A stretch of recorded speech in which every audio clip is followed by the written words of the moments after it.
વાવથરાદના રૂની ગામની યુવતીના પ્રેમ લગ્નનો વિવાદ વકર્યો છે। પ્રેમ લગ્ન કરનાર યુવતી કંકુ ચૌધરીએ સમાજને અપીલ કરી છે। 31 માર્ચ 2024થી હું મહાદેવ રબારી સાથે રહું છું। મેં હિન્દુ ધર્મ મુજબ લગ્ન કર્યા છે। મારે 1 વર્ષનો દીકરો પણ છે। રબારી સમાજ અને ચૌધરી સમાજ મારો પરિવાર ન વિખાય તેવો નિર્ણય લે। ચૌધરી સમાજમાં લગ્ન કરનાર ગાયિકા કિંજલ રબારી પોતાના ઘરે પરત આવ્યા બાદ રબારી સમાજમાં પ્રેમ લગ્ન કરનાર કંકુ ચૌધરીના પિતાએ માંગણી કરી છે કે ચૌધરી સમાજ જો રબારી સમાજની સાથે રહી દીકરી પરત અપાવી રહ્યો છે તો રબારી સમાજે પણ સાથ આપી ચૌધરી સમાજની દીકરી પરત આપવી જોઈએ।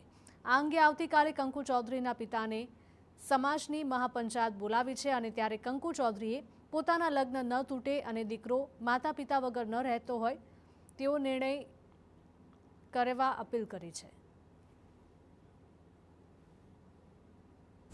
હિન્દુ રીત રિવાજ મુજબ મેં લગ્ન પણ કરી લીધા છે અને મારે 1 વર્ષનો છોકરો પણ છે। એટલે હું વિડીયો દ્વારા એવું જણાવવા માંગુ છું કે ચૌધરી સમાજના અને રબારી સમાજના આગેવાનોને મારા 2 હાથ જોડીને વિનંતી છે કે મને મારા છોકરાથી દૂર કરવી નહીં અને એને મા વગર કે બાપ વગર કરશો નહીં। જે તે નિર્ણય લો એ અમારો માળો ના વિખાય એવો લેજો।